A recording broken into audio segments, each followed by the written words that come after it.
सुदीर्घनेत्रपङ्कजं शिखे शिखण्डमूर्धजम् अनङ्गकोटिमोहनं नमामि नन्दनन्दनम् सुराक्षिकाग्रमौक्तिकं स्वच्छन्ददन्तपङ्क्तिकं नवम्बुदङ्गचेकनं नमामि नन्दनन्दनम् सुनाक्षिकाग्रमौक्तिकं स्वच्छन्ददन्तपङ्क्तिकं नवाम्बुदङ्गचेकनं नमामि नन्दनन्दनम् नमामि नन्दनन्दनम् नमामि नन्दनन्दनम् नमामि नन्दनन्दनम् नमामि नन्दनन्दनम् करेण वेणुरञ्जितं गतिकरीन्द्रगञ्जितं दुकूलपीतशोभनं नमामि नन्दनन्दनम्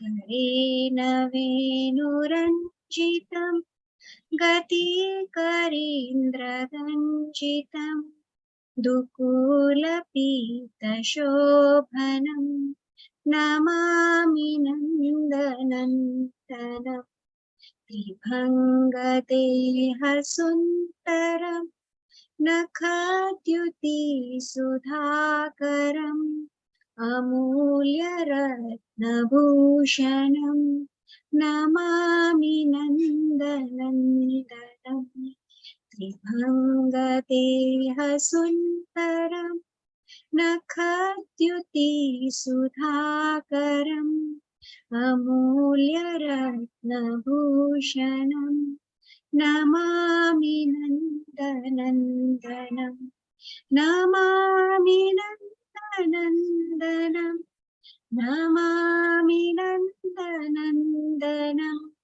नमामि नन्दनन्दनम् नमामि नन्दनन्दनम् सुगन्ध अङ्गसौरभं पुरोवराजिकौस्तुभं स्फुरक्षिवत्सलाञ्छनं नमामि नन्दनन्दनम् सुगन्ध अङ्गसौरभं पुरोविराजिकौस्तुभं स्फुरक्षिवत्सलाञ्छनं नमामि नन्दनन्दनम् वृन्दावनसुनागरं विलासनूगवाससं सुरेन्द्रगर्वमोचनं नमामि नन्दनन्दनम् वृन्दावनसुनागरं विलासनूगवाससं सुरेन्द्रगर्वमोचनं नमामि नन्दनन्दनम् व्रजाङ्गनासुनायकं सदा सुखप्रदायकं जगन्मनप्रलोभनं नमामि नन्दनन्दनम् व्रजङ्गनासुनायकं सदा सुखप्रदायकं जगन्मनप्रलोभनं नमामि नन्दनन्दनम् श्रीनन्दनन्दनाष्टकं पठेद्य ये श्रद्धान्वितः तरेत् भवद्भिः दुष्टरं लभेत् तदाङ्घ्रियुग्मकम् श्रीनन्दनन्दनाष्टकं पठेद्य पठेद्य श्रद्धयान्विता तरेत् भवत्तिन्दुष्टरं लभेत् तदङ्घ्रियुग्मकम् Namami नन्दनन्दनं Namami नन्दनन्दनं Namami नन्दनन्दनं Namami नन्दनन्दनं. Translation. I offer pranama to Nandanandana, whose face is extremely delightful, in whose beautiful ears hang jeweled earrings, and whose entire body is entwined with fragrant chandana. I offer pranama to Nandanandana, whose eyes are more beautiful than the fully bloomed lotus, whose head is beautifully adorned with an arrangement of peacock feathers, and who enchants millions of cupids. I offer pranama to Nandanandana, from whose beautiful nose hangs an elephant pearl, whose teeth are immensely effulgent, whose bodily complexion is more beautiful lustrous than a fresh rain cloud. I offer pranama to Nandanandana, from whose lotus hands hold the flute, whose lingering gait defeats even that of an impassioned elephant, and whose dark limbs are beautified by a yellow shawl. I offer pranama to Nandanandana, whose threefold bending posture is exquisitely elegant, the effulgence of whose toenails put to shame even the moon, and who wears invaluable jewels and ornaments. I offer pranama to Nandanandana, whose body exudes an especially beautiful fragrance, and whose broad chest is adorned with the Kaustubha jewel and the mark of Srivatsa. I offer pranama to Nandanandana, the expert lover of Vrindavanam, who performs immaculate pastimes and who is attired in clothes which are suitable for those pastimes, and who pulverize the pride of Indra. I offer pranama to Nandanandana, as the lover of the Vraja Gopis, perpetually delights them, and who Yes, I have got it. Entities. Yes.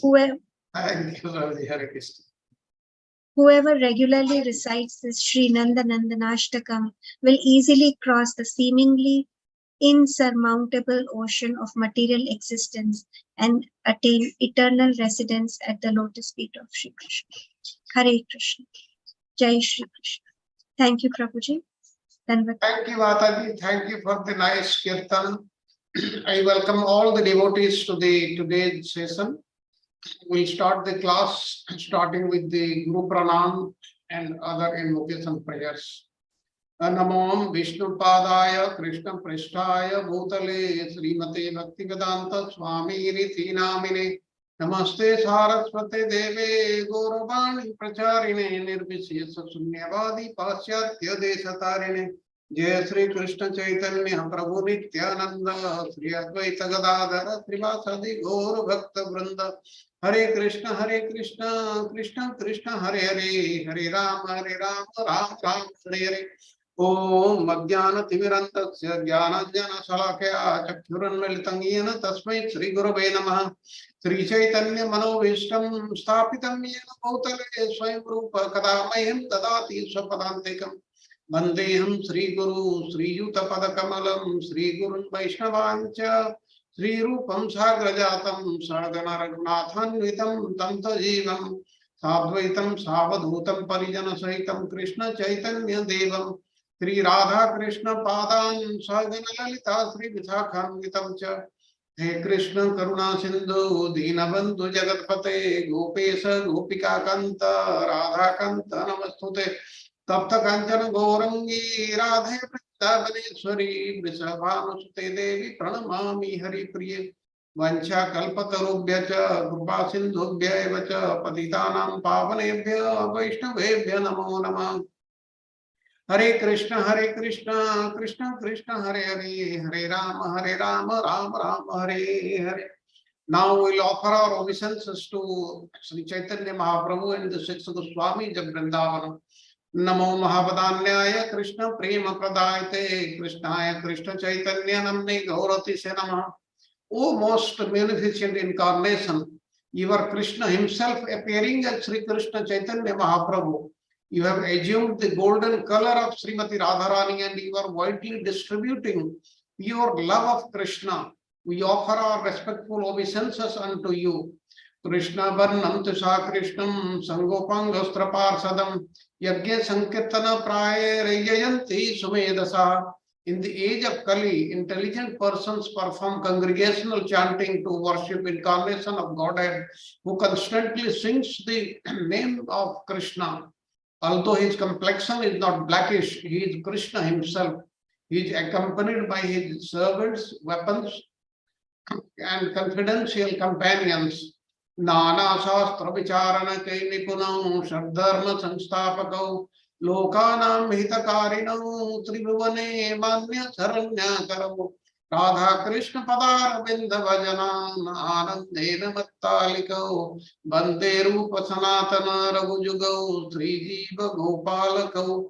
I offer my respectful obeisances unto the six Goswamis of Vrindavana, namely Sri Rupa Goswami, Sri Sanatan Goswami, Sri Raghunath Bhatta Goswami, Sri Raghunath Das Goswami, Sri Jiva Goswami, and Sri Gopala Bhatta Goswami, who are very expert in scrutinizingly studying all the revealed scriptures with the aim of establishing eternal religious principles for the benefit of all human beings. Thus, they are honored all over the three worlds and they are worth taking shelter of because they are absorbed in the mood of the gopis and are engaged in the transcendental service of the divine couple Sri Radha and Krishna.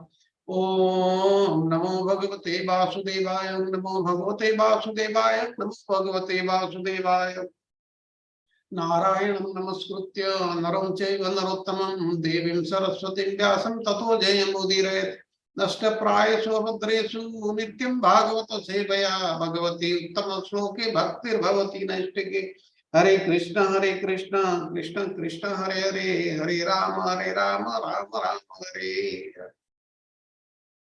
With this, let us start with lesson 17 today. I welcome everybody to this session once again. Before I start the class, we will have the synopsis of lesson 16, which was covered last weekend. Samta Mataji will be giving out the synopsis. Hare Krishna. Please accept my humble obeisances. So, last Sunday we did lesson 16, which is the last lesson on Anartha Nivritti. We covered the Nama Paradhas, their consequences, and the means of rectification. Lesson 16 covers text 5c to 5h.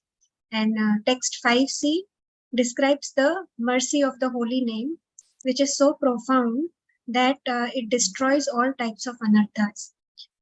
Srila Vishwanath Chakravarti Thakur gives the analogy of a wealthy master who disciplines an impertinent servant with compassion. Likewise, if a Nama Paradhi performs sincere, uninterrupted service to the devotee of the Lord, the scriptures, and Sri Guru, then the Nama Maharaj gradually destroys his anarthas. Then what about the offender who is not aware of his anartha? How to deduce in that case? When there are no sattvika vikaras or bhava in spite of continuous chanting, one can deduce that it is due to an aparadha, and one should hear more of Krishna Katha in Sadhu Sangha to dissipate Agyata Nama Aparadha. Nama Aparadha also makes one consider the transcendental to be material.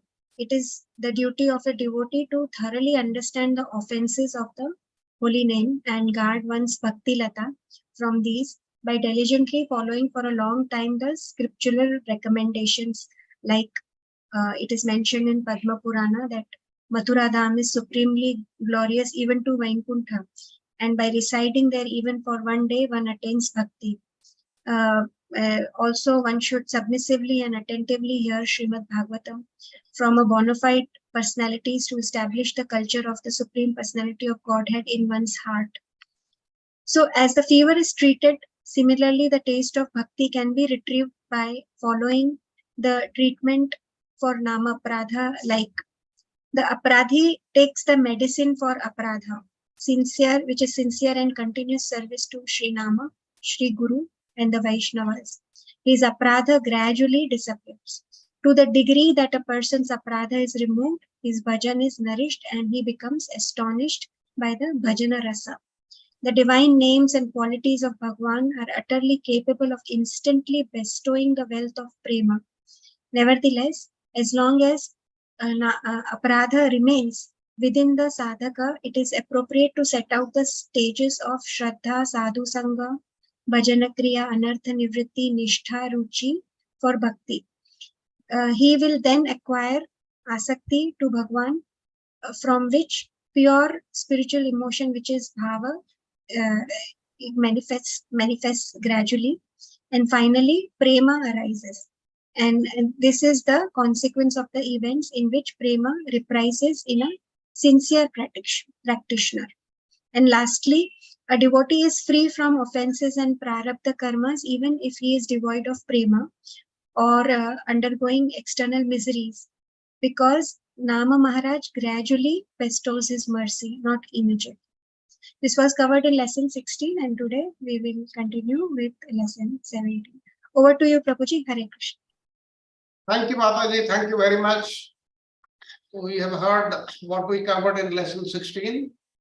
Now, today we'll cover lesson 17. And tomorrow, lesson 18. That is basically we'll be covering Nishtha. And tomorrow, we'll be covering Ruchi. Now, I want to remind you certain things before we start today's class. In the very beginning, I want to remind you that about the 9 stages of Bhakti Yoga. They are described in the Chaitanya Charitamrita Madhya Leela by Chaitanya Mahaprabhu. In the beginning, one must have faith, Adau Shraddha. This we have covered. Then one becomes interested in associating with pure devotees. That is Tatha Sadhu Sangha. And in Sadhu Sangha, what happens? Thereafter, one is initiated by the spiritual master and executes the regulative principles under his orders. And thus, one is freed from all unwanted habits and becomes finally fixed in devotional service. That is Anartha Nivritti stage. We have covered lessons 11 to 16 and we talked about Anartha Nivritti. Now we will proceed further ahead of that. And what is happening after Anartha Nivritti? One develops taste and attachment. That is Nishtha and Ruchi. Nishtha, Ruchi, Asakti, Bhava, and Prema. Nishtha I will be covering today. Ruchi I will be covering in the next class, that is lesson 18. In India, it is tomorrow morning. And thereafter, in the 6 lessons, Charu Prabhuji will be covering Asakti, Bhava, and Prema. Now, please remember that Anartha Nivritti is completed in various stages. Just to remind you, there are 4 types of Anartha. Duskrutartha, that is impediments arising from previous sinful activities. Then Sukrutartha, that is impediments arising due to past pious activities. Then the third, Aparadhatva, because of Namaparadha. And Bhakti Uttha, it is because of imperfectly performing devotional service. And Charu Prabhuji has explained to you how they get dissolved or they get negated, they become nil at what stage, like Duskrutartha and Sukrutartha, they get absolutely destroyed at the state of Asakti only. Now, Bhakti Uttha, that also gets destroyed at Asakti only. But Aparadhatva, it is in Bhajan Kriya, it is partial. At Asakti stage, it is extensive.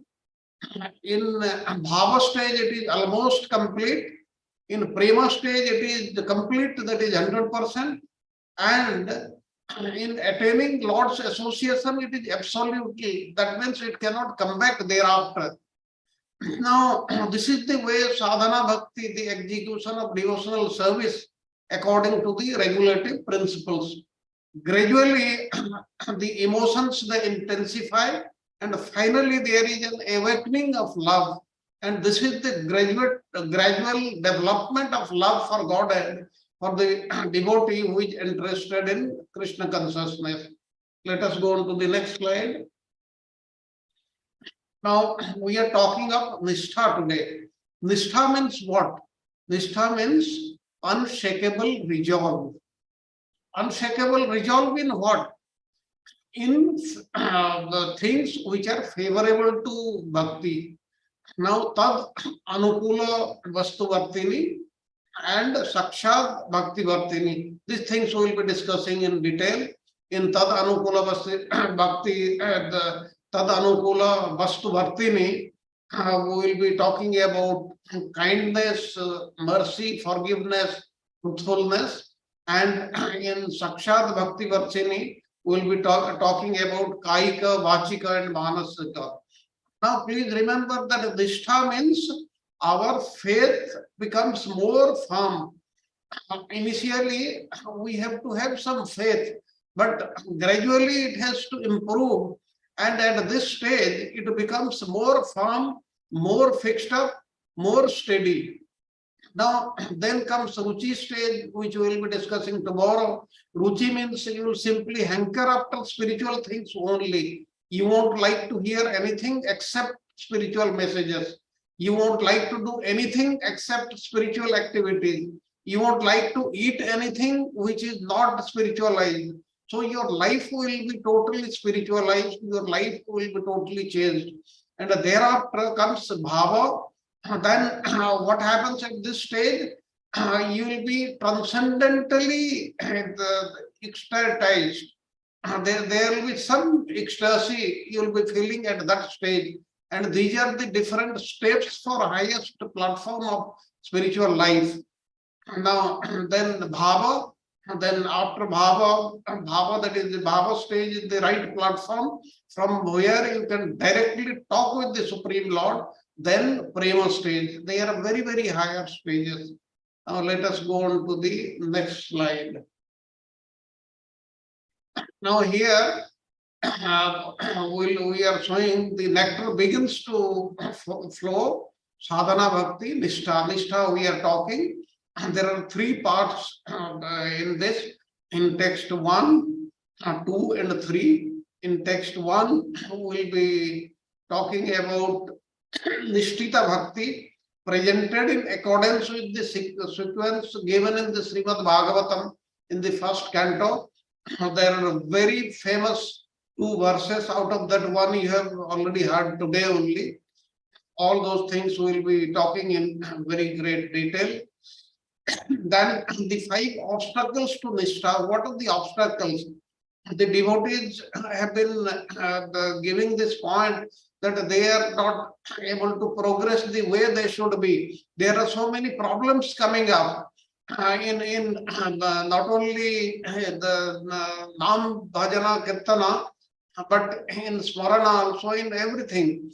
What are those and how to get over them? That we'll learn. This will be the most interesting part of today's class. You'll realize at the end, because you have been asking questions about this, and we expect a lot of questions on this. Then Nishtha and the various symptoms, then the unaffected by emotions arising from passion and ignorance. This thing we will see in detail. Then in the third part, we'll see the categories of Nishtha. What are the various categories? And secondly, we'll know about not desiring respect for oneself and offering all respect to others, etc., does not necessarily indicate Nishtha. Somebody, some devotee, he does not expect any respect, but he is respecting everybody. It does not mean he has got Nishtha. He has not yet reached that stage. Now, the third thing under this we'll study Nishtha in Kirtana and so forth is actual Nishtha. What is actual Nishtha? Doing Kirtana, Sankirtana, and all that. Then let us go on to the next. Now, Nishtita Bhakti presented in accordance with the sequence given in Srimad Bhagavatam, what I was talking, 1.2, point 17, 18. These are the verses, if you remember, Charu Prabhuji has been quoting these verses very often in his lectures. They are so important. Now we learn about them, how, in what context they have come here, and what is the meaning of that, we'll know. Now Sri Krishna, the personality of Godhead, who is Paramatma. Paramatma means super soul. Now he is staying in us only, in everybody's heart, and the benefactor of the truthful devotee, clinges desire for material enjoyment from the heart of the devotee who has developed the urge to hear his messages. We have to have this lolium. We have to develop this urge. Then only Krishna will come near us. If we do not have urge, but we keep on chanting the names for years together, then nothing much will happen. Yes, good things will happen certainly, but not what we expect, the final thing. Now, which are in themselves virtuous when properly heard and chanted. That is the Sravanam and Kirtanam, the stage of Anishtita Bhajana Kriya and Anartha Nivrutti. We have heard about them in the second and the third chapters of Madhurya Kadambini. And by regular attendance in classes of Bhagavatam and by rendering service to the pure devotee, Bhagavatam, that is the devotee Bhagavata as well as the book Bhagavata, all that is troublesome to the heart is almost completely destroyed. Remember, the word here used in Srimad Bhagavatam is almost completely destroyed. That means something also stage, even in the stage of Anartha Nivritti, portions of some very powerful anarthas have not yet been exterminated. They have not yet gone. They still remain certain portion. And loving service unto the personality of Godhead, who is praised with transcendental songs, is established as an irrecoverable fact. Now we'll know this. Now we are talking about these two very famous verses of Srimad Bhagavatam. I'll just recite them. Srunvatam Srokatha Krishna Punya Sravana Kirtanam Hridyanti Stho Abhadrani Vidunoti Srut Satam Nasta Prayasu Abhadresu Nityam Bhagavata Sevaya Bhagavati Uttama Sloke Bhaktir Bhavati Nashtiki. Now, why this has come? Now, when Charu Prabhuji took the class, in text 5 of the second shower of the nectar, that is in this Madhurya Kadambini, we spoke of two stages, that is the Bhajan Kriya, Anishtita and Nishtita. They were described, and the 6 types of Anishtita Bhajan Kriya were then elaborately explained in the shower. However, the third shower, it started with Anartha Nivrutti. It did not start with the Nishtita Bhajan Kriya. Now, Nishtita Bhajan Kriya is starting in the 4th chapter of Madhurya Kadambini. Now, why? Why has Anartha Nivrutti has been discussed after the unsteady practice of devotion, that is Anishtita Bhajan Kriya, instead of steady practice of devotion, that is Nishtita Bhajan Kriya? Here, Vishwanath Chakravarti Thakur is quoting these two verses from Srimad Bhagavatam, and this is what is the reason. Now, by continuously serving Srimad Bhagavatam, Grantha Bhagavata, or by constantly rendering service to the pure devotee, that is the Bhakta Bhagavata, the inauspiciousness in the heart is almost fully destroyed. It is then that unflinching devotion, then Nashtiki Bhakti to Lord Krishna begins in the heart. Now, in the beginning of the first of the verses which I just said, Srunvatam Sokatha Krishna Punya Sravana Kirtanam, hearing and chanting the glories of Lord Krishna, they are very, very purifying. That means what? It is to be understood that these words refer to the stage of Anishtita Bhajan Kriya. Now, this is because they are followed by the description Hridyanta Stoi Abhadrani. After entering their hearts, he purifies them of all auspiciousness. Now, this statement is the first of these two verses which describes the stage of Anartha Nivrati. Thus, we find the phase in which anarthas are eradicated, and this is known as Anishtita Bhajan Kriya. Now, in the first part of the second verse, it is stated that Nasta Prayasu Abhadresu Nityam Bhagavata Sevaya is a result of continuously serving the Grantha Bhagavata or the Bhakta Bhagavata. Anarthas are almost completely destroyed. Now, this statement indicates that even in the stage of Anartha Nivrati, portions of some very powerful anarthas have not yet been exterminated.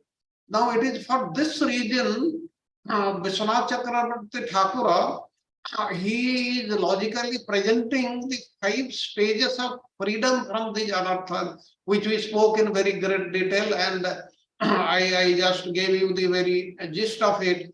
How they get partial, they are eliminated partially or predominantly or almost completely or completely and absolutely. Now, in other words, it was mentioned that even up to the stage of Rati, that is Bhava, portions of some very powerful anarthas stemming from the past offenses still remain.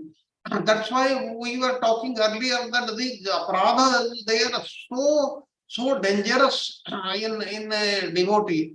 The same has been indicated in the statement in the Srimad Bhagavatam also, and Rupa Goswami also says he gives the progression of the bhajan kriya, Adau Shraddha Tatha Sadhu Sangha, this very famous verse. Now, here bhajan kriya refers solely to the stage of unsteady devotional practice, that is Anishtita Bhajan Kriya.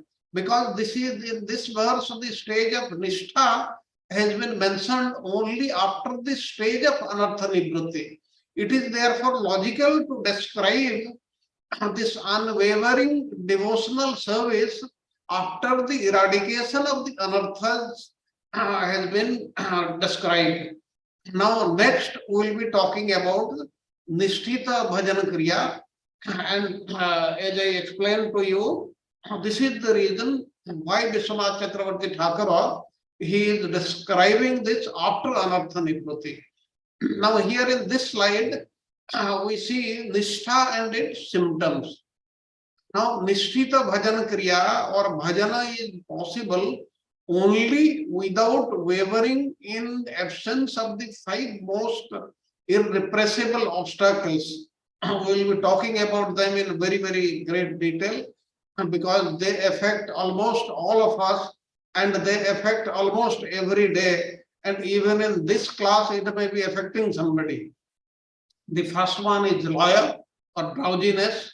That means somebody feels sleepy while chanting or hearing. During hearing, it is more than while chanting. Then vikshepa, distraction. There are various distractions. The mind goes here and there and it moves here and there while we are chanting or we are remembering the Lord. Apratipatti, that is incompetence.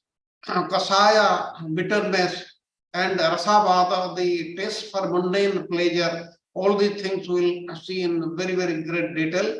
And the devotee whose heart has been completely cleansed by the process of devotional service and who is favored by Bhakti Devi does not become bewildered by the external energy, that is Maya, which is just like a dark well. Being completely cleaned of all material contamination in this way, a devotee is able to understand very happily your name, fame, form, activities, etc. Now, let us try to understand these things a little better. Now, the stage of bhakti in which nishtha, or we are calling nishtita bhakti, the quality of being unwavering, has arisen, and this is called nishtita bhajan kriya. Now, even when someone desires to perform the various angas of bhakti, such as Sravana Kirtana, he is still in the stage of being bound by anarthas. Then he will be unable to make his performance of bhakti steady on account of the five things what I have described you, the laya, vikshepa, apratipatti, kasaya, and rasavada. Now the quality of nishtha, that is firm determination, can only enter one's performance of bhakti after the stage of anartha nivritti. When these five obstacles have almost gone, that is, they are almost say about 98%, you can say they have been vanished or abolished. Now, hence, we should understand that the absence of these five obstacles, what we are talking, that is the symptomatic of nishtha. Now, here Vishwanath Chakravarti Thakura is talking about these five most important things. We'll see in much greater detail in the next slide. Let us come to the next slide. Now, the five obstacles to Nishtha. Now, each one of you attending this class will realize that they are also happening to you, me, and everybody in some extent or the other, because we have not yet eliminated our anarthas. The anarthas are still there to some extent, or to a greater extent, to a lesser extent. That's why first one is loya or drowsiness. Increasingly oppressive drowsiness while chanting, more while hearing, and even more while remembering. That means you would have realized that when we are hearing about the various things, like even in the class now, drowsiness, or one becomes feel sleepy. Now this is known as laya. Laya is the weakness of being more soporific during hearing about the Lord than while chanting. That's what I said. Chanting his names, and more soporific while remembering the Lord during the hearing about him. Now, this obstacle manifests as the tendency to sleep during kirtana, sravana, and smarana, or in other words, the tendency to sleep during chanting and hearing and remembering the Lord. Now, the first obstacle is it is a type of dullness that interferes in our devotional service. When we do not feel enthusiastic in devotional service, certain desires become more prominent, and we begin to give more attention to all the bodily concerns. We'll want to eat and sleep more, or we'll feel more agitated due to some reasons. It seems as if all the senses have become amplified in their desires for stimulation and pleasure. For example, when you are bored, you may notice the tendency to eat to fill the emptiness. Now, overeating indicates emptiness and the desire for fulfillment as stimulation, pleasure, and love. A part of your being wanting nourishment, and if it does not come from the psychological or spiritual being, then you will focus on the physical. Now, some people engage in so many extracurricular activities in order to fill up a serious emptiness in their lives. They constantly involve themselves in physical activities to try and forget the extent of their suffering. And other people are workaholics. They find many ways to keep busy, and even when they come home, they continue working to avoid dealing with the realities in their lives. They try to cloud their whole life and consciousness with external activities. So this is what is about laya or drowsiness, and how we try to deal with that. Then the next is vikshepa or distraction. How we get distracted from our path. Now, reminiscing about various topics related to mundane life at the time of hearing, chanting, or remembering. When this process of chanting or hearing is going on, what we are doing, we are speaking or thinking mundane or nonsense matters. And this is known as Vikshepa. Vikshepa is talking or thinking about mundane nonsense during devotional activities such as hearing and chanting.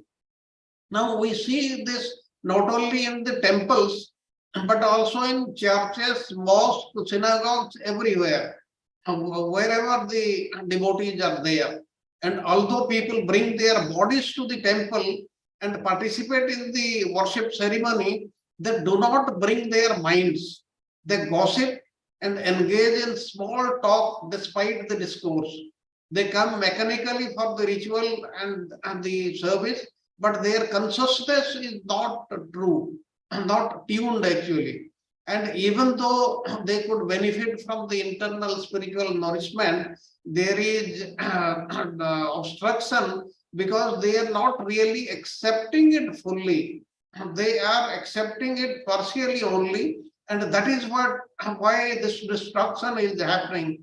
That's why we should be more focused on hearing and chanting. Then this big shape or destruction will go away.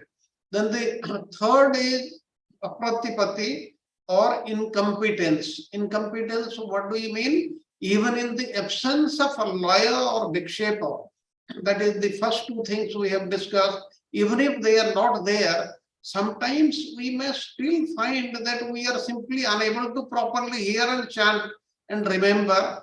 And this is because of incompetence or feeling incapable or feeling disinterested. And this is known as apratipatti. Apratipatti is when both laya and vikshapa are absent. But at times, one still feels incapable or disinterested in hearing, chanting, and so on. Now, this relates to a failure in the type of mentality.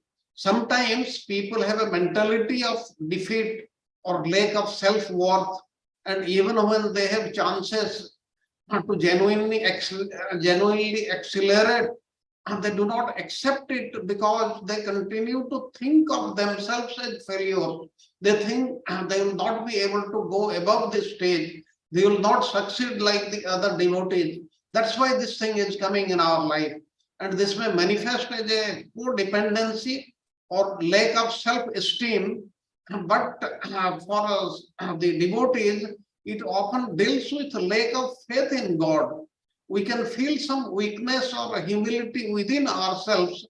That is perfectly appropriate. But we should not feel that anything is beyond Krishna's help or assistance. Krishna is not able to help us. He will not help us. We should not have that idea ever.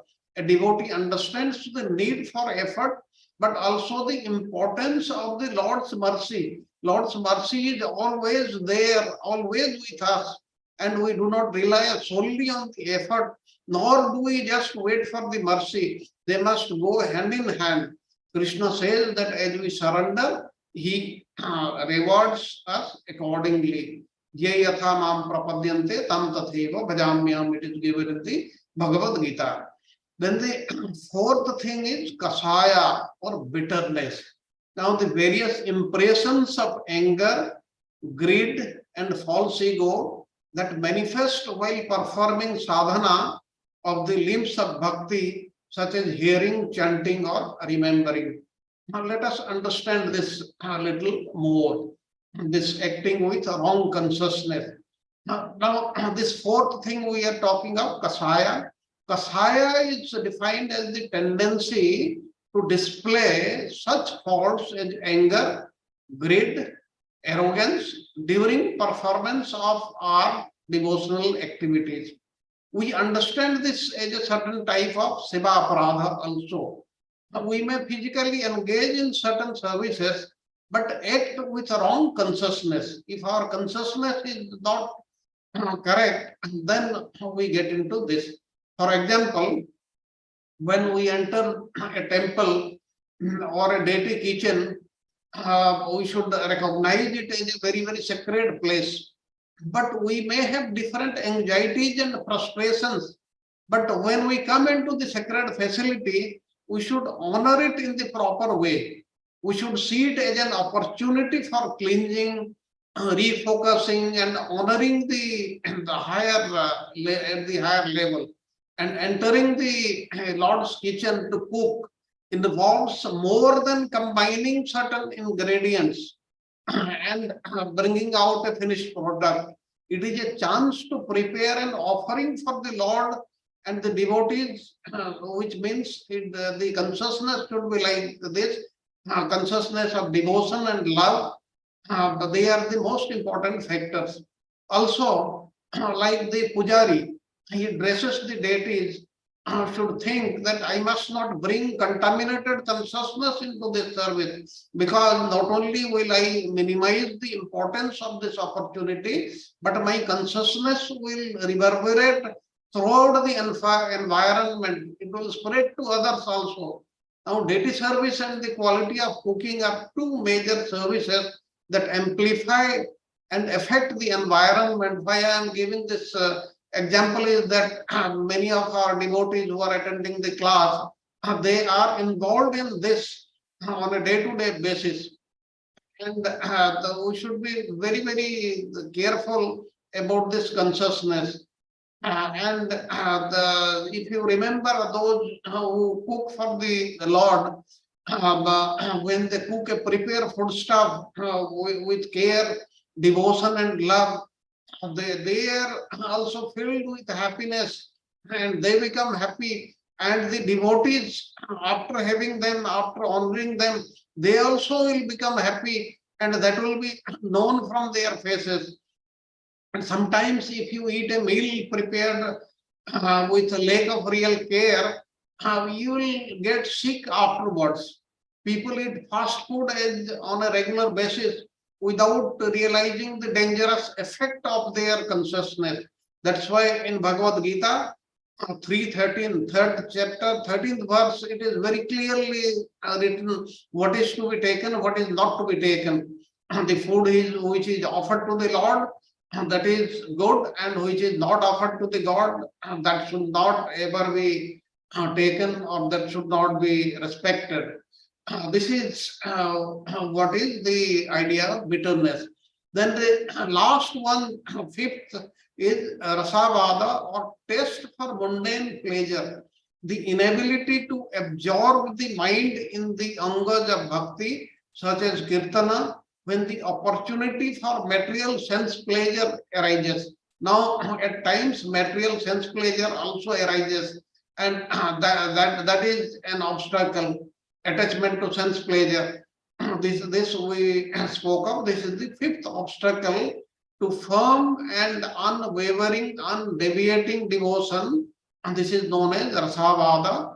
Rasavada means that the mind is so attached to sense pleasure, often meditating on it, that he is unable to hear and chant with concentration. The concentration is not there because of this thing. And in this case, the mind is so absorbed in various reflections on sensual gratification that it appears like a screen to haunt the person. They are so engrossed in these mindsets that it completely prevents them from benefiting from the devotional environment. This thing we should remember very, very carefully, all these five things which we have discussed, because we all are facing to some extent, and the reason I have already explained why it is happening. It is because of we have got all those things with us. They are following us, and these obstacles, and they have not been eradicated so far. And even when they are eradicated, they are actually fully eradicated at a much later stage, at least some quantity is still there. That's why if somebody is practicing this devotional service for 15, 20, 30 years, they also say that they are still having this problem. This is the reason. Okay, let us go on to the next slide. Well, we'll have a 5 minutes break.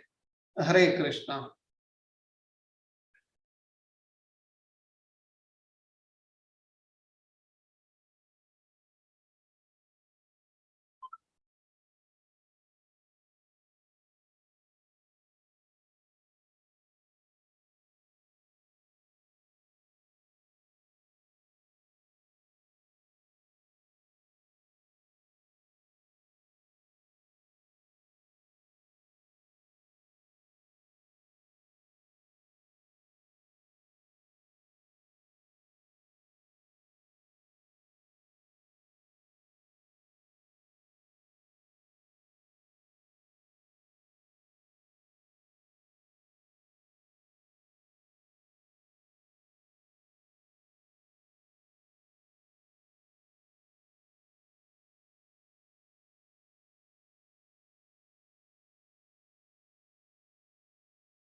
One minute left.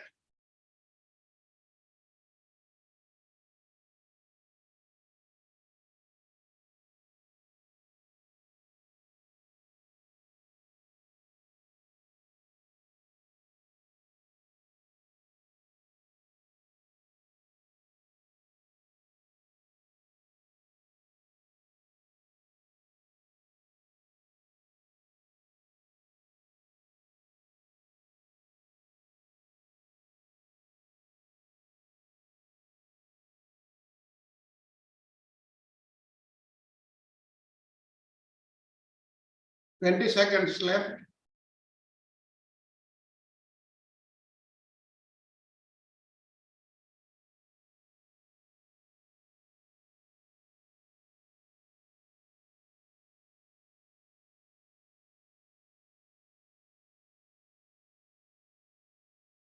Welcome back. Now we'll go over to the next slide.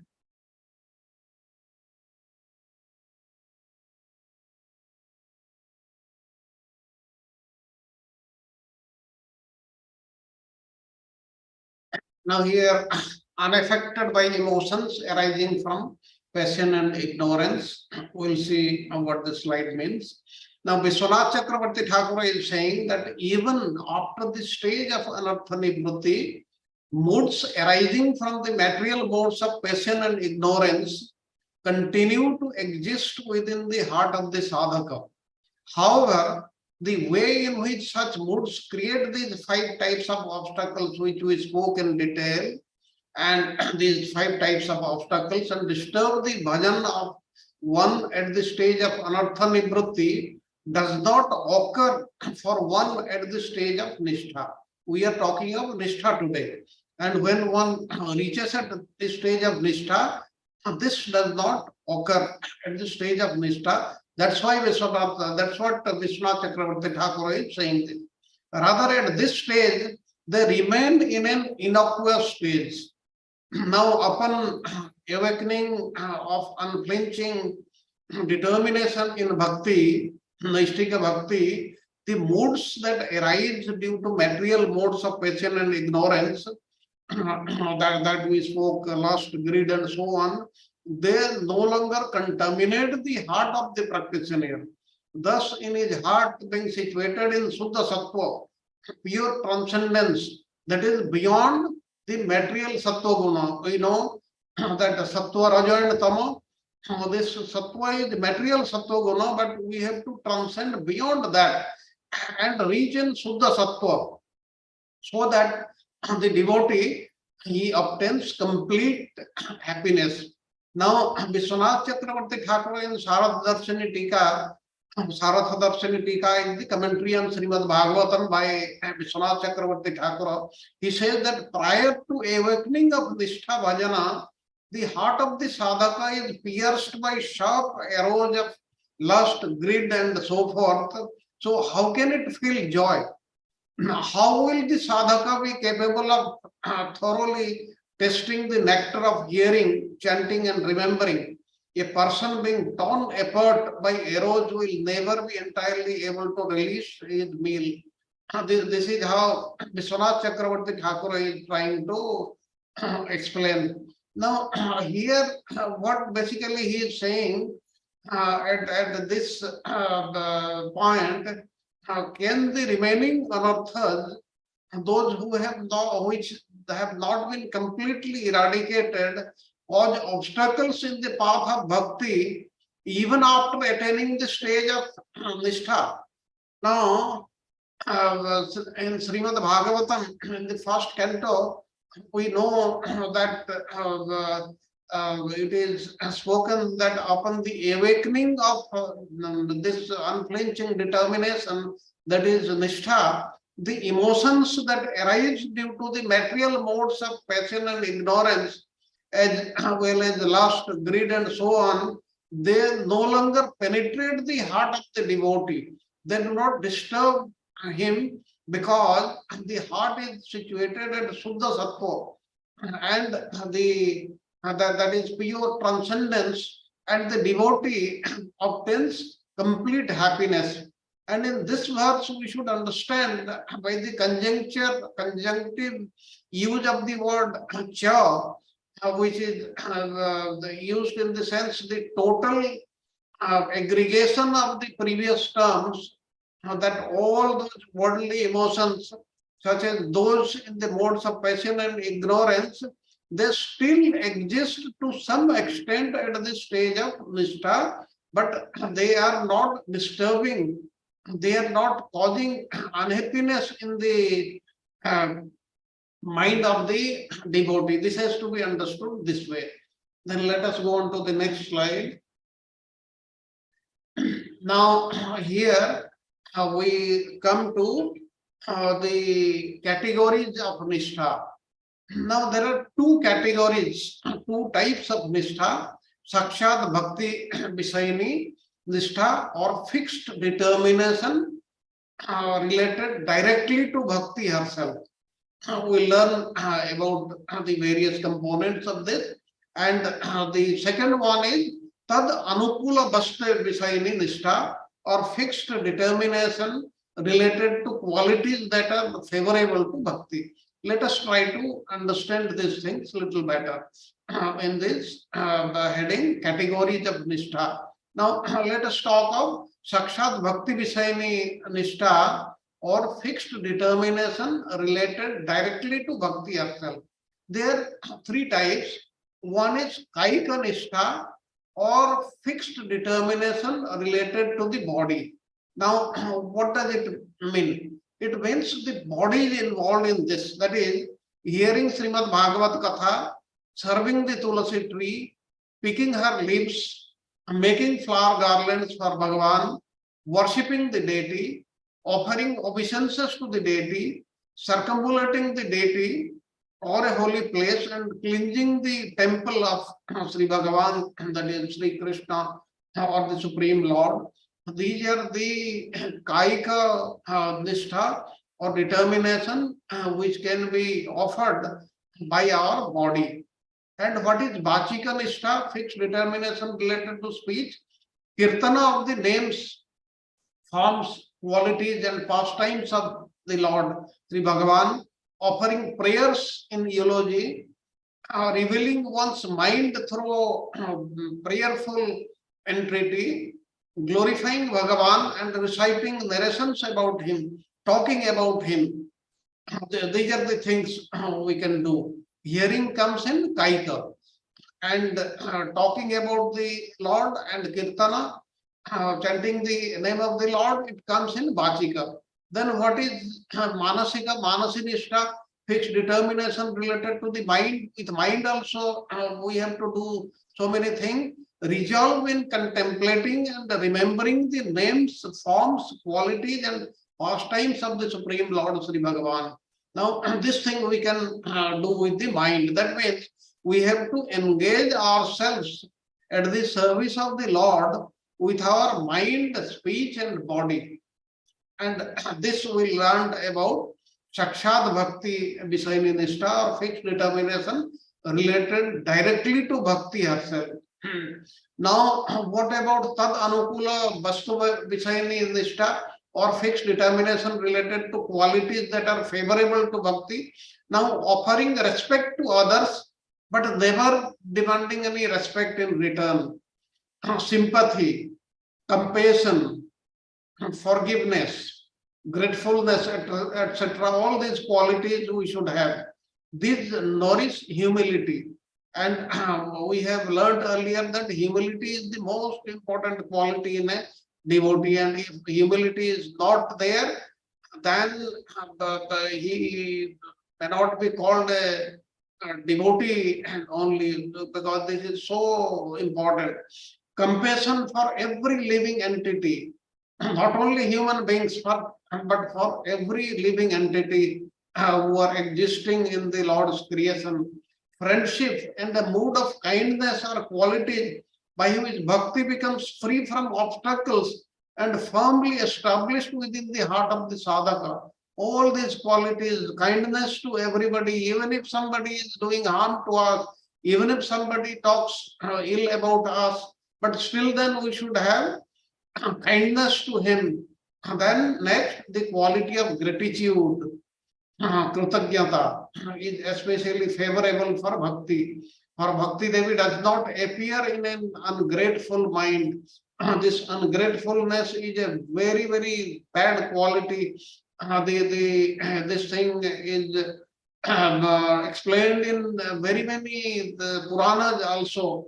We should be very, very careful about this. And whom we should be grateful. Actually, if you examine, you see, we should be grateful to each and everybody also, even anybody who is criticizing us.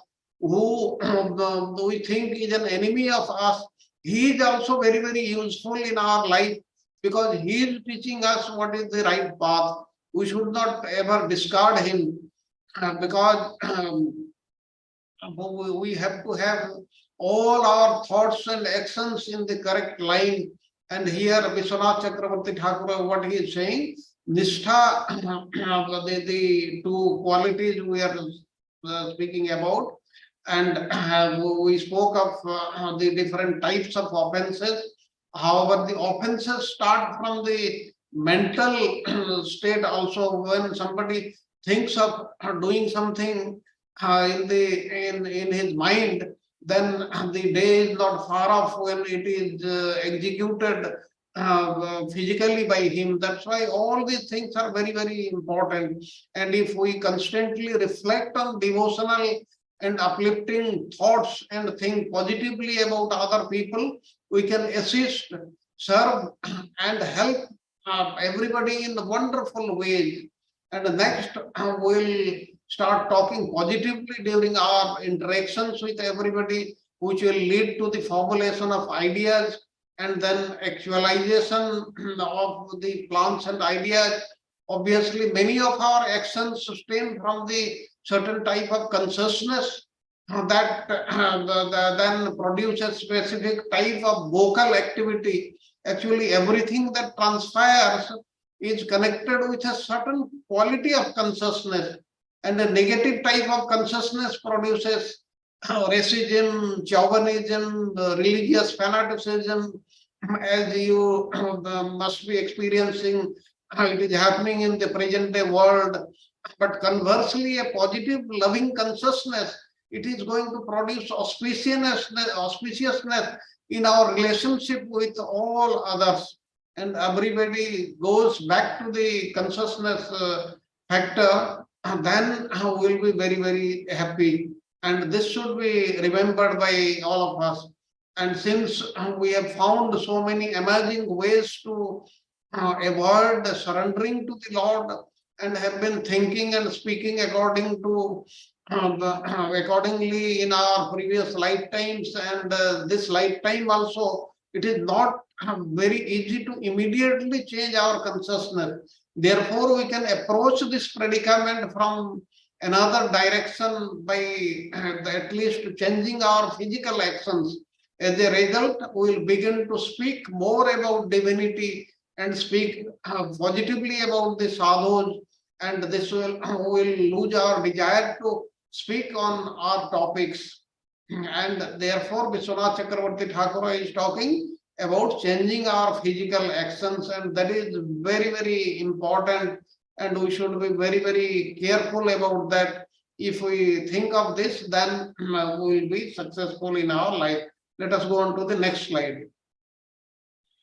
Now, in the next slide, we see 3B and C.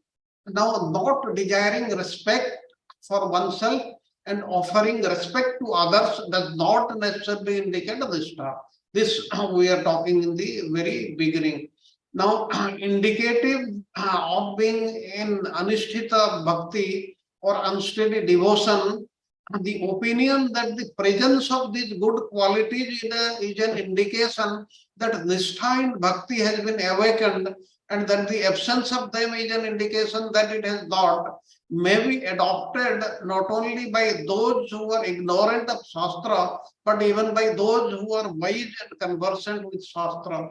That means the teaching is, even if all these qualities are there, it does not mean that one has reached the level of nishtha. Now, nishtha in kirtana and so forth is actual nishtha. This is what is the gist. Now, when the Naistiki Bhakti manifests within the heart, it can no longer be affected by the modes of passion and ignorance, nor by their effects such as lust and greed, thus becoming situated in Suddha Sattva. One's heart attains true happiness. This we spoke as given in the first canto of Srimad Bhagavatam. While desirable qualities are favorable for Nishtha and Bhakti, they are not required to determine nishtha in bhakti. Now, the intensity of apathy of one's Sravana, Kirtana, etc. are requisite in determining whether one is practicing Nishtika Bhakti or Anishtita Bhakti.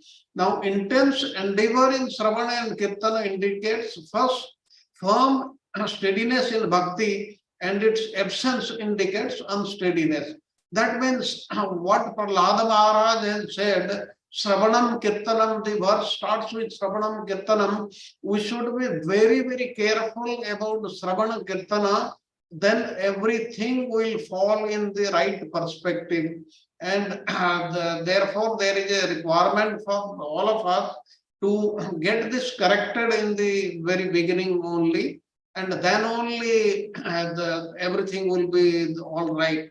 Now, it is possible that within the heart of a self-controlled devotee, we may find that these good qualities are they are present, but nishtha may still be absent. That's why we should always engage in Sravana and Kirtana, and that too very, very intensely and with sincerity. And as we have already discussed, although there are many qualities we discussed, they are favorable for Nishtha in Bhakti. They are not required to determine Nishtha in Bhakti. Now, the intensity or the apathy of one's Sravana Kirtana are requisite in determining whether one is practicing Nishtita Bhakti or Anishtita Bhakti. In other words, we should understand that intense endeavor in Sravan Kirtana indicates firm steadiness in Bhakti, and its absence indicates unsteadiness. Let us go on to the next slide. Okay, this was the last slide. I'll stop sharing. Well, this is what we learned in today's class. Now the class is open for your comments and questions. Hare Krishna.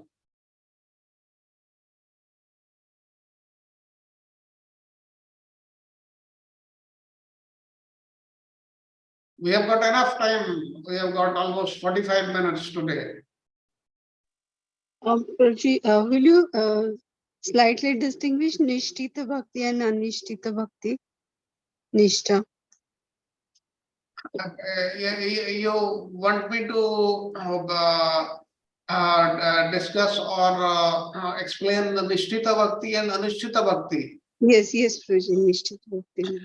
Okay, Anishtita Bhakti, we have discussed in the second chapter of this Madhurya Kadambini, and the various problems in it. There are 6 points that we have learned. Anishtita Bhakti means this Bhakti devotional service which is not steady. Now, today we spoke of steadiness. How steadiness can be obtained by a devotee while practicing devotional service. And this is what is Nishtha. And in this we learned at the end, the gist of the class is, if we are very, very careful about Sravana and Kirtana only, these 2 things out of the 9 things, then we will be able to develop this Nishtita Bhakti. And why it was discussed in between and all that I have discussed in the very beginning, and because it is connected with Anartha Nivrutti. That's why it comes after Anartha Nivrutti, as the 2 verses I explained in the very beginning, 17th, 18th verses, and that was the reason. That means if we want to progress in devotional service, if we want to have Nishtita Bhakti, that is, we want to steady our devotional service, then we should be very, very careful. We should put all our efforts in Sravana and Kirtana only. And with this, we'll progress in the devotional service. And Nishtha is very, very extremely important. And it comes after Anartha Nivrutti. But anartha nivritti, all the anarthas have not been abolished till then.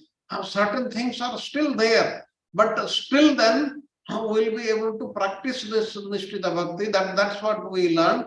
And more about this at the end, we'll request Charu Prabhuji to say something. Any other question? Hare Krishna Prabhuji, Dandat Pranam. Dandavat Pranam. Prabhuji, how we can overcome all obstacles?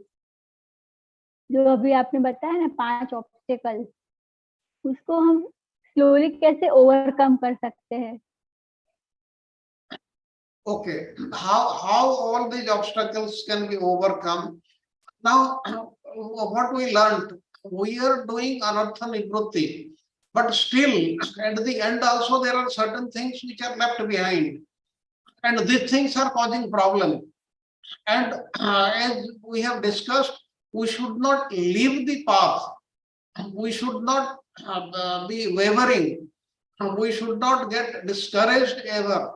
Whatever may be happening, we should keep on doing chanting, then sadhu sangha, hearing, chanting, sadhu sangha, following all the regulative principles. All the things we should keep on doing, even if we do not like them, even if we think they are causing inconvenience to us, even if we do not get any pleasure out of them, still then we should keep on doing. And if we do that, those things, then these anarthas will be abolished. And at what stage that we spoke, they get anarthas actually get abolished at a very, very later stage. Whereas other things, if somebody kills a human being, somebody steals, somebody does dacoity, all these sins they get abolished at a very earlier stage if he takes to the path of devotional service. But like Ajamila, he was such a rogue in the society, but all these things they were they vanished just like that. But still then he was not promoted to the spiritual world. He had to go to Haridwar and practice devotional service, and thereafter the Vishnu Dutas, the same Vishnu Dutas came in an aeroplane and took him. So it takes some time. Therefore, we should be very important learning is we should be very, very careful about these anarthas. We should not commit any anartha, especially 1 and 7 Vaishnava Aparadha and committing aparadha, committing sin on the strength of the holy name like this, and others also we should not try to commit them. And if inadvertently we have committed, we should know how to eradicate them. All the things we have learned in very great detail from lessons 11 to 16. We should be extra careful about these things, and then only we will be able to improve ourselves in the path of devotional service. But please remember that it will also take a long time, because the stage in which the anarthas are completely eradicated, that is at a very, very higher stage, and we have not reached that stage. At best, we are in the stage of anartha nivritti, and thereafter, nishtha, ruchi, asakti, bhava, prema, these things will come much later. And this is why all these problems are with us, and they will be with us for some time. Please be rest assured. But please don't get disheartened. Please keep on trying, and the Lord is very, very happy. He is watching us doing things right. He does not want to see us doing things wrong. If we do wrong things, he just reminds us in some way or the other, because we have to know them. But otherwise, he is not very serious about our doing wrong things. But he is trying to catch us doing right. And that is what is the greatness of the Lord. He is so merciful. Otherwise, we would not have been here only at this stage. with whatever we have in our past lives. We also do not know, but I feel at least I also should not have been here. So that's why we should be very, very thankful to the Lord. We should be very thankful for His mercy on us, and that way we'll be able to proceed.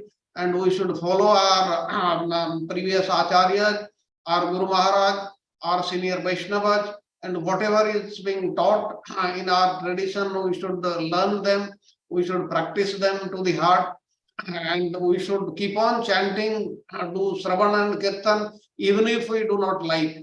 And that is the only solution, that is the only secret, otherwise there is no other secret on the path of devotional service. This is, but remember, this is very, very difficult path also. It is not so easy.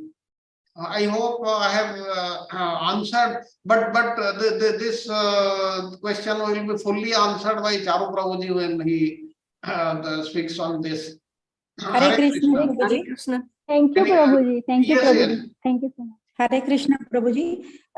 Even if we don't like, if we follow, won't it be also an offense? Or sometimes we may commit an offense even if we don't like it and do it. Now, what are you saying? Previous aparadha. Mataji, what To did you Anartha say? Nivritti, if I we don't do get it. chanting and we are always in the association, like we have to continue that for Anartha Nivritti's sake, even if we don't like it. But if we don't like it and do it, isn't it an offense? No, no, that means it is not interest. It is not, we are not liking this devotional service, like getting up in the morning, doing this 16 rounds, serving the Lord. Even if we do not like, still then please do it. We have to keep on doing. That is not aparadha. That is certainly not an aparadha. We should keep on doing this thing, because the test will come at a certain stage. After we have reached a certain stage, it is not there in the beginning. It is, that's why it is sadhana bhakti. That means we are following the scriptures. That's why it is there. We have to follow the scriptures. We have to follow the sadhus. We have to follow the spiritual master. Even if we do not like, even if we do not agree, doesn't matter. That we have to do. Then only we will proceed in the path of devotional service. We should not leave it in between. But if some is given in Srimad Bhagavad Gita, even if somebody lives in between, still then there is no fault. In his next life, he will start from there only. But why to leave? There is no question of leaving. We should keep on doing, and the test will come sometime later, at some the later stage, and we should wait for that. That's what I was saying. Not committing an aparadha. Okay, Prabhuji. Thank you Yes, so that much. is very correct thing. Hare Krishna, Prabhuji. Dandavat Pranam. Hare Krishna.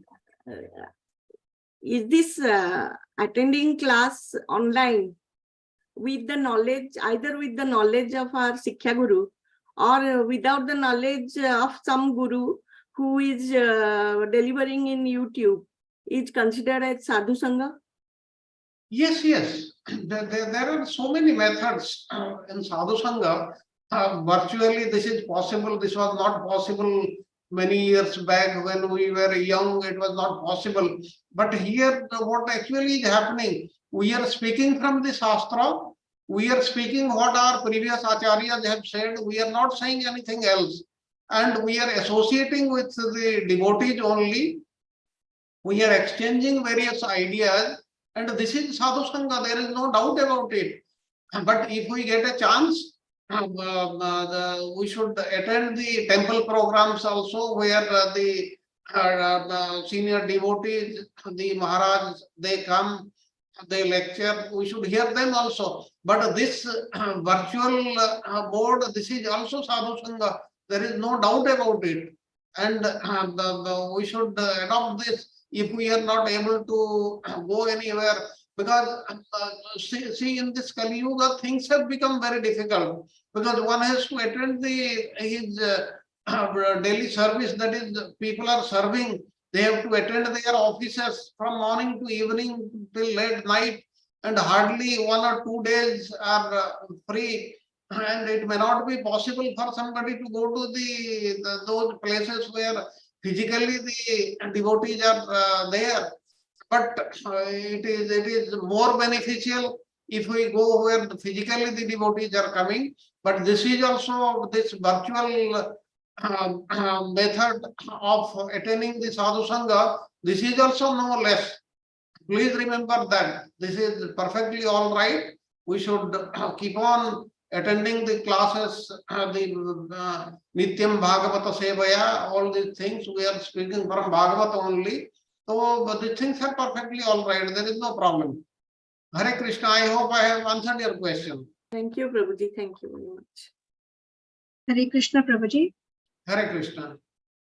Dandavat Pranam, Prabhuji. So this it is a long journey from Shraddha to Prema. It's a very huge journey.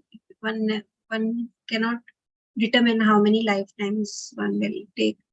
But this process of anartha nivritti, once when one crosses the bhajana kriya and reaches the anartha nivritti stage, and as soon as one is trying to or getting closer or getting little bit of taste, the shadaripus are like there are these kam krodh lobh moh, they go, all of them go immediately, or because some people have some of these tendencies more than other, like one may be more tending towards lust, and other more towards greed, and other person more towards other of the shadaripus. So in the anartha nivritti stage, all of it goes away, or what is or it that also again takes stages?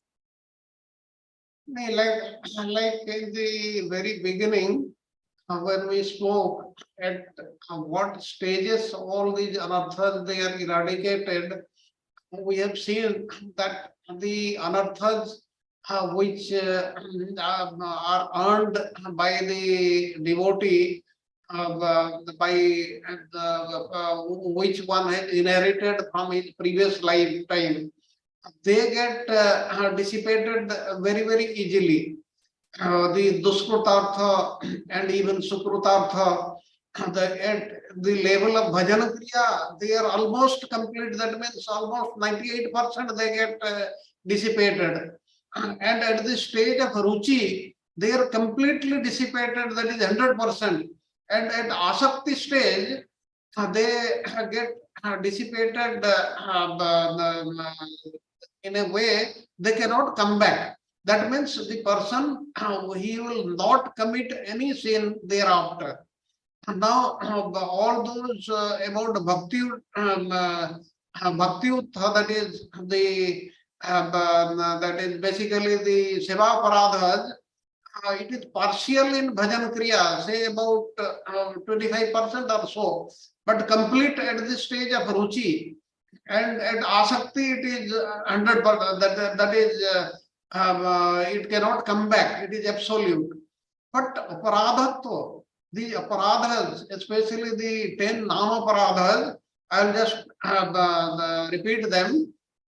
It is partial at bhajan kriya. Partial means about 25% or so. Only 1/4, not everything. Bhajan kriya. Now, we were talking of nishtha today. Now, nishtha, ruchi, asakti, at asakti stage, it is extensive, that is about 75% or so. And it is complete, that is almost complete, that is 98% at bhava stage. And bhava is a very, very high stage. In prema stage, it is 100% complete, but still it is not absolute. It is absolute when attaining the Lord's association. Now the Lord's association, the Lord coming in front of us, whether in dream or personally, that is a very, very higher stage, and it will come much, much later that we know. If we have to come up to that level, that means these anarthas, they are very great obstacles, because they get dissipated at a much higher stage. It takes a much longer time also. and it is the biggest trouble for the devotees. That's why when we hear about Ajamila, we know that he never committed any aparadha. He had committed sins, but no aparadha. That's why the moment he uttered the name of Narayana, all his sins they got dissipated. So that is what is the beauty of this devotional service. So we should be very, very careful about these aparadhas. That is what we were talking. I hope I have answered your question, Mataji. Yes, Prabhuji. Yes, Hare Krishna. Okay, if there are no other questions, I'll request Charu Prabhuji to say something. Prabhuji, my one question. Okay, okay. Prabhuji, if one leaves body in this very life at suppose Nishta stage, so one can have birth in next stage and will start bhakti from Nishta stage only.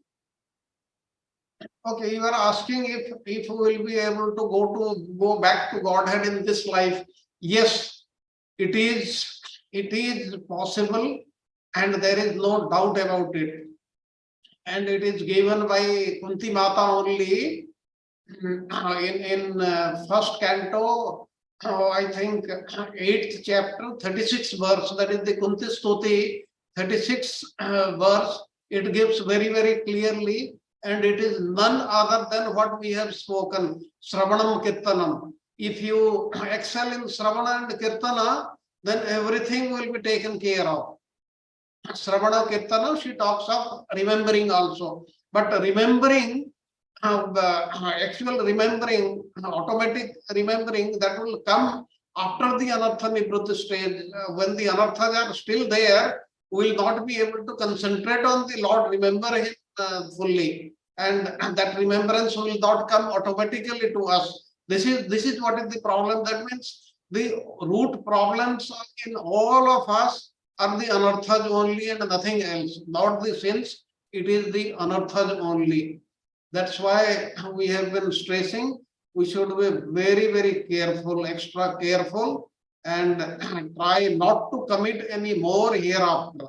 Whatever has been committed knowingly, unknowingly, that is beyond, that was beyond us, that is still all right.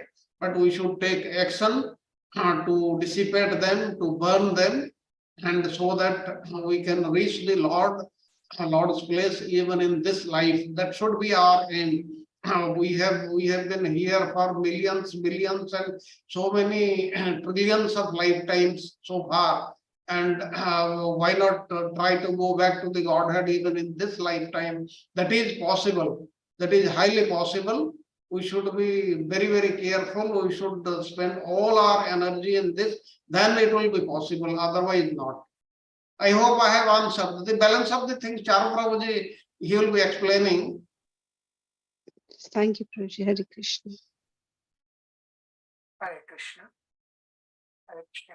Please accept my Prabhuji, your voice is little low. Hare Krishna. Hare Krishna. Please accept my humble obeisances. All glory to Srila Prabhupada. Now, some very, very interesting questions came up from some of you. And Prabhuji not only explained in his talk, but he answered your questions also quite good, to the best of his abilities. But let me explain a couple of slides, the key slides, slightly from a different angle, to make a point, okay? So let me share my screen.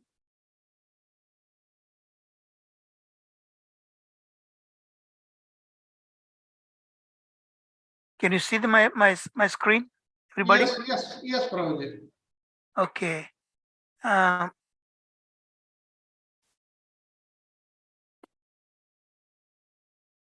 going to share the slides, particularly slide number 6 and 8, because those are the key slides, particularly slide 6.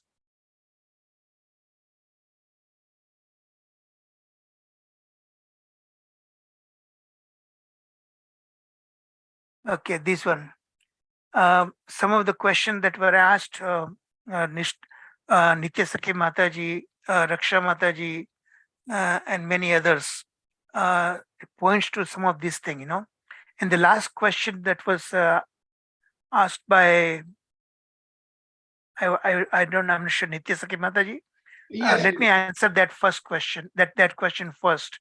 She asked, I'm not sure if it was Nitya Sakhi Mataji or whosoever, and the point she asked is that if we do not reach perfection, let's say by Nishta stage, if our life ends, do we start from that point onwards or not?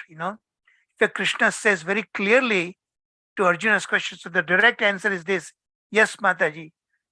Whatever the point we left off, Krishna allows us to start from that point onwards in a much favorable situations. So that was the direct answer. But let me explain this slide 6.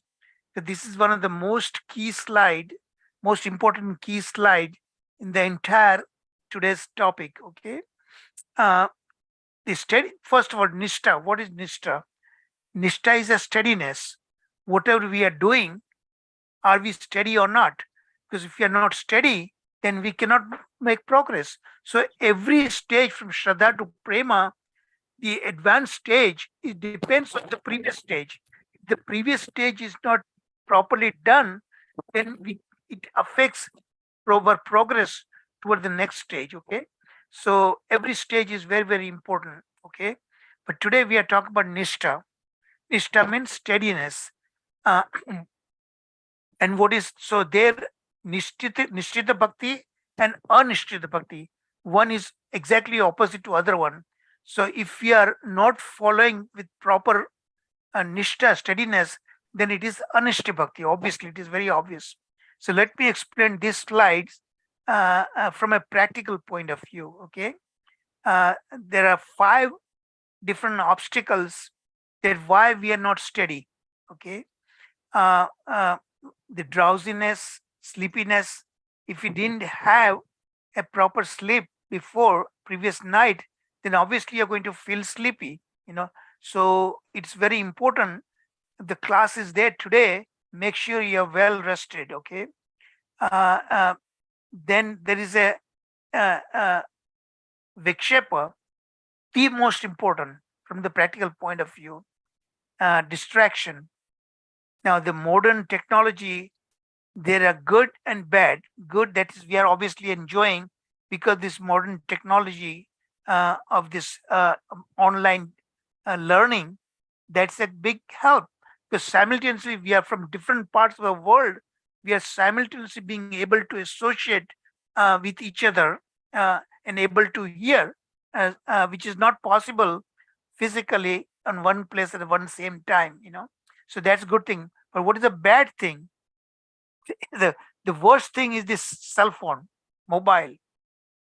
If you are attending a class and you're constantly receiving the messages on the mobile, text messages, then obviously you are not listening to the talk. You're missing that. In fact, today, this talk, this during this class, I was receiving text messages from one of the attendees, one of you, and I was forced to respond to that. And I had to actually explain that person that look, if you are sending text messages right now, that means you are not listening to the class. And the very topic we are talking about exactly applies to you. And simultaneously, it imposed upon me also, because I was forced to respond. Actually, what I should have done is turn off my mobile. And that is what happens. Remember in our office meetings, when and it is compulsory, mandatory that we are asked to turn off our mobile, don't we? So here also somebody is giving an important class, as Prabhuji was doing that. And if your mobile is on, the text messages are being exchanged, then you are not doing service. You're not listening. So it is not only physically important, but mentally important also. Sometimes physically we are listening, we are hearing, but our mind is somewhere else. Then that thing that is going on physically, we are listening, but the mind is not registering. Remember, mind is the one operates and it controls all the bodily senses also. hearing, speaking, all these things. So you are hearing and speaking, but if the mind is not connected, then it's of no use. So that's what's very, very important, the distraction point of view. The practical out point about that. Remember, when we are driving, what we are asked not to send text messages, because it takes just a fraction of a second to involve in an accident, sometimes very serious accident. It happens. So this modern technology has a biggest drawback is this: people are so much engrossed, attached to their mobile, they cannot stop sending messages, receiving messages. And then that's the worst thing that can possibly happen. So that's very important. And so the same is about this third point, incompetence.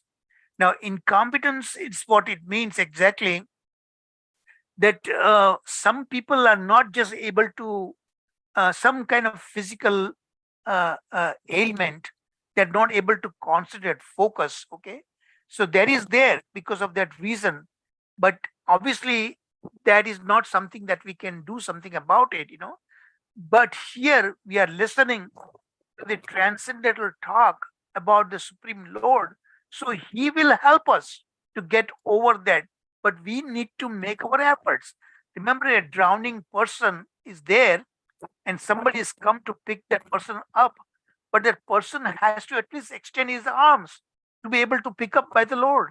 If we don't extend our arms, then how Lord is going to help us? So at least we need to make effort. Somebody asked the question about that, that if we are doing something and if we don't like it, what should we do that?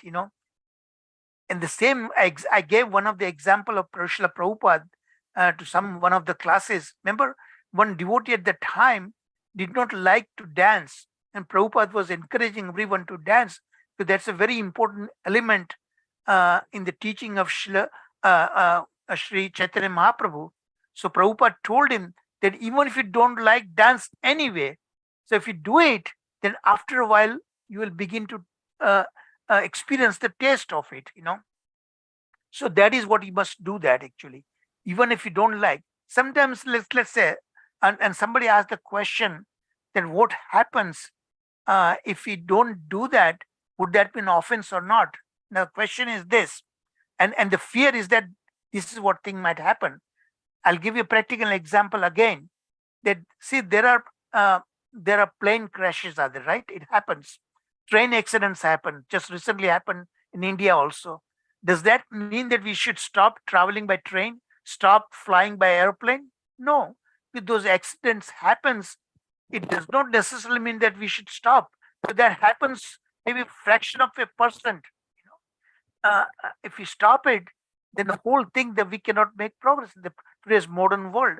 So even if you don't enjoy, don't like it, or if you think that it's afraid that you are not doing perfectly the devotional service, that doesn't mean that you should give up the devotional service. Even doing imperfectly, but doing it anyway, you will come to the perfectional stage by the mercy of the Lord and his devotees. So you should keep on doing that, even it's knowingly it's imperfect, because of whatever reasons that are beyond your control. Nevertheless, you should continue doing that. Okay, and this rasa aswada, Prabhuji was not able to pronounce it, the Sanskrit term, properly. The Sanskrit term, Sanskrit language, if you are not properly pronouncing it, then it can have a completely opposite meaning, like the one which we are going to, I'm going to conduct that class on this attachment, asakti.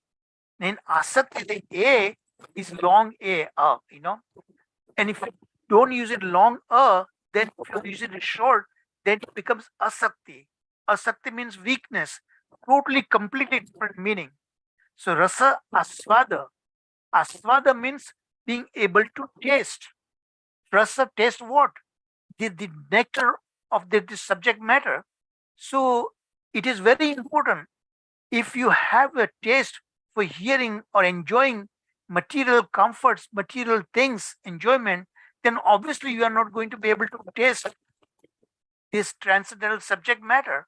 So that is very, very important in that also, So these kind of things, you have to think it from a practical point of view.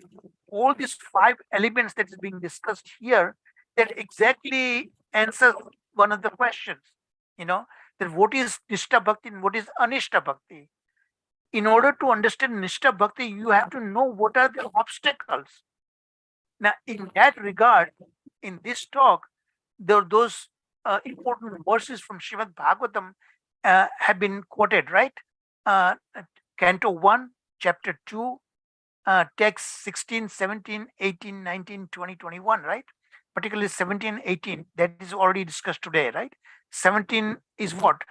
That Shrunatam Svakatha Krishna, Punya Shravana Kirtana, Ridyantasto Bhadrani, Vidunot Surit Satam. That Lord, Supreme Lord, Shri Krishna, sitting in our heart is Paramatma. He is the one who cleanses the mirror of our heart, polishes the mirror.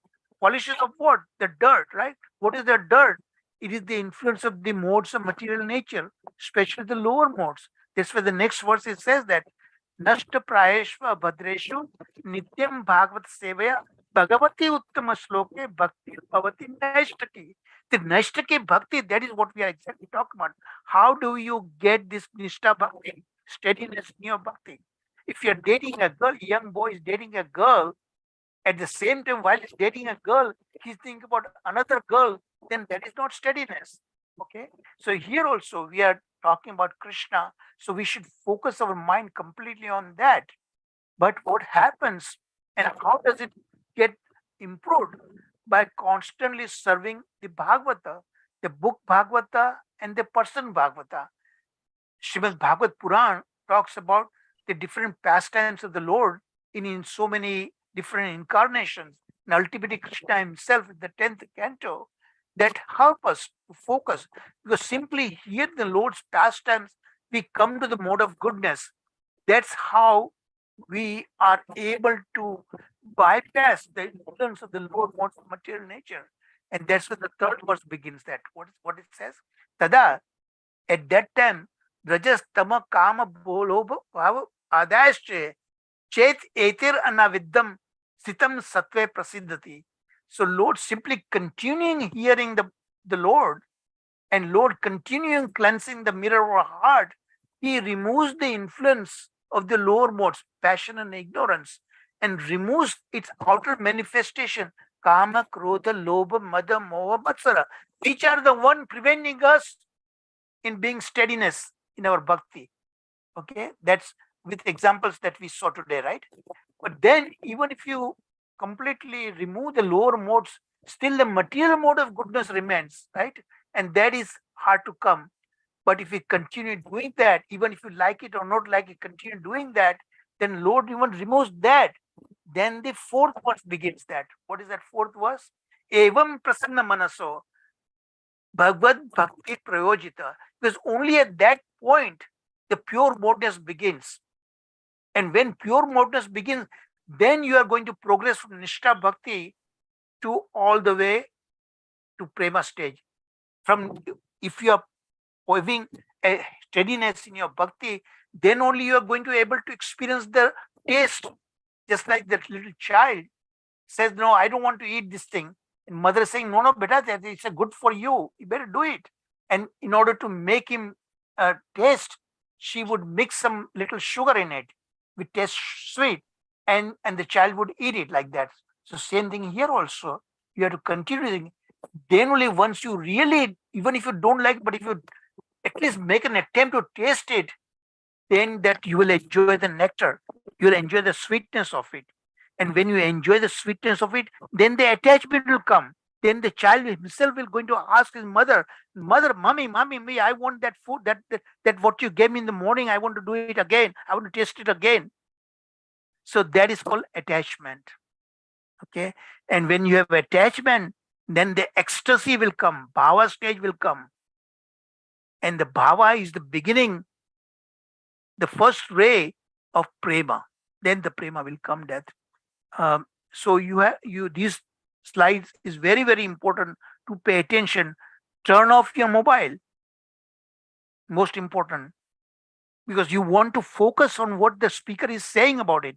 You have to not only physically but mentally involved, because physically you might be listening to him, but your mind is not registering because the mind is somewhere else. So mind is the most important, and that's what we heard in this. This is that one of the things, that slide that was talking about, both bodily senses, speech, man, vachan, and karma. Okay, vachan, karma is done by the bodily senses. Vachan is speech, and finally the mind, the most important, because mind controls all the senses. So all these three things must be controlled.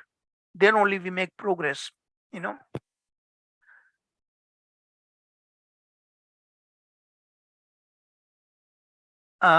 This thing, unaffected by emotion arising from passion and ignorance.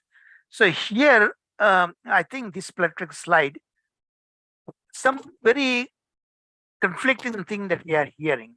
Okay, on one hand, Srila Vishwanath Chakravarti Thakur says that the modes, they completely, we are on a Vishuddha Suddha Sattva Gana, Sattva Guna. You know, on the other hand, he's saying that the modes are there, but it's innocuous. You know what is meaning innocuous? Innocuous means it is there, but we are not experiencing its effect. You know, so this is what happens actually when we continue hearing with steadiness.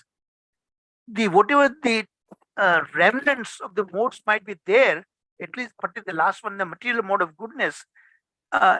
We have to come to Shuddha Sattva Guna. So the modes influence are there, but we are not actually experiencing that by the dint, by the influence of the steadiness in bhakti. So that we have to understand from that point of view. You know. So you see, man, vachan, and karma, that is explained the left side of it. So that is what I want to explain to you. Thank you very much for your attention. And any more questions after hearing this thing, please?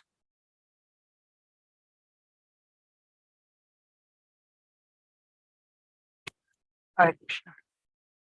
Okay, if none, then Sharad Prabhuji, I think it's time to conclude the class. Thank you, Prabhuji. Thank you very much for your comments. Now we'll conclude the today's class with the Nrsimha prayers. Raksha Mataji, please. Hare Krishna Prabhuji, Dandavat Pranam. Thank you so much Prabhuji, Charu Prabhuji, for wonderful explanation. Thank you so much.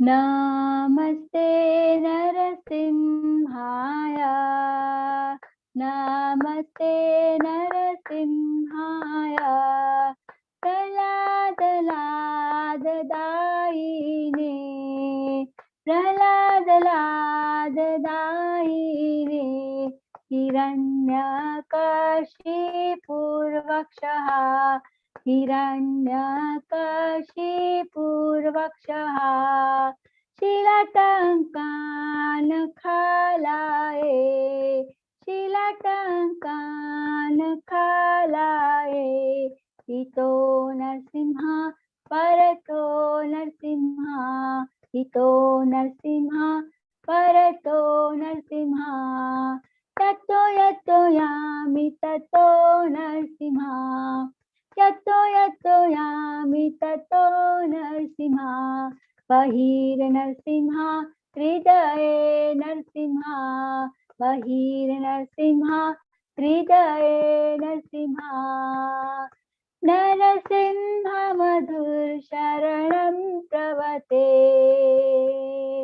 Tava Kara Kamalavare Nakha, Adbhuta Shringar, Dalita Hiranyakashipu, Tanuvringam, Keshavadrita Narahari Rupa, Jai Jagadish Hare, Jai Jagadish Hare,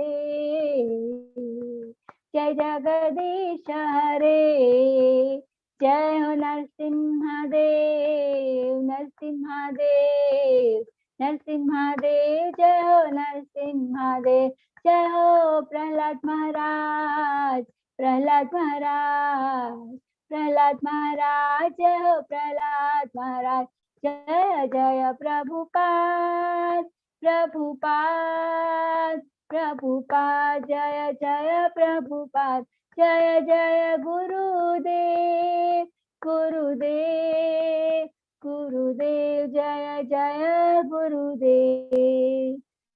Shri Shri Lakshmi Narasimha भगवान की जय हो। भक्त शिरोमणि प्रहलाद महाराज की जय हो। Hare Krishna Krishna Krishna Hare Hare, Hare Ram Ram Ram Hare Hare. Thank you prabhu ji. Dandavat pranam to all devotees.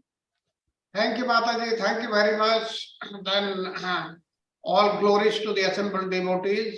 We'll then finish today's class and meet tomorrow morning, that is in India tomorrow morning, for lesson 18. Thank you very much for attending. And thank you, Charu Prabhuji, for explaining the points. Therefore, we should be very, very careful about our mobiles. We should not be so much attached to them. So this is a very, very important thing we should learn. Hare Krishna. Thank you, Hare Prabhuji. Krishna. Hari Bol. Thank you, Charu Bhai. हो Charu गई। Prabhuji. Dandavat pranam. Thank you, Prabhuji. Hare Krishna. Thank you, Sharad Prabhuji. Wonderful. Thank you. Thank you, Sharad Prabhuji. Thank you, Sharad Prabhuji. Dandavat pranam. Thank you. Thank you.